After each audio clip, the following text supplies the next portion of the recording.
ভবনের অবকাঠামো নির্মাণ শেষ, চলছে রং করা ও যন্ত্রপাতি স্থাপনের কাজ।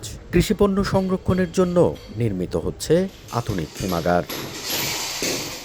বান্দরবান শহরের হাফেজখোনা এলাকায় পার্বত্য চট্টগ্রাম উন্নয়ন বোর্ডের অর্থায়নে তৈরি করা হচ্ছে 50 মেট্রিক টন ধারণ ক্ষমতা সম্পন্ন হিমাগার, যেখানে সংরক্ষণ করা হবে পাহাড়ে উৎপাদিত বিভিন্ন পচনশীল কৃষিপণ্য ও ফলফলাদি।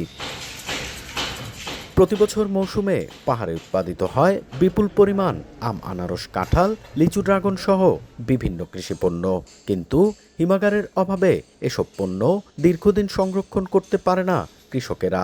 এর ফলে নষ্ট হওয়ার আশঙ্কায় ন্যায্য দাম ছাড়াই উৎপাদিত কৃষিপণ্য বিক্রিতে বাধ্য হন কৃষক। আধুনিক সুবিধা সম্বলিত হিমাগারটি চালু হলে কৃষিপণ্য ও ফলফলাদি দীর্ঘদিন সংরক্ষণ করার পাশাপাশি বাজারের চাহিদা অনুযায়ী বিক্রির সুযোগ পাবেন কৃষক।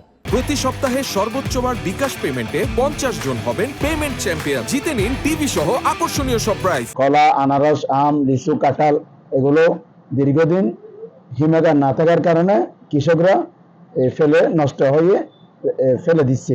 এটি যদি সুস্থভাবে পরিচালিত হয়, এখানে কৃষকরা উপযুক্ত দাম পাবে। সরকারের যে উদ্যোগ নিচ্ছে, এই উদ্যোগ যদি চালু করে কৃষকের লাই সদর বেশি ভালো হবে। হিমাগারটি চালু হলে কৃষিক্ষেত্রে বৈপ্লবিক পরিবর্তনের পাশাপাশি কৃষকদের ভাগ্য উন্নয়ন হবে বলে জানায় পার্বত্য চট্টগ্রাম উন্নয়ন বোর্ড।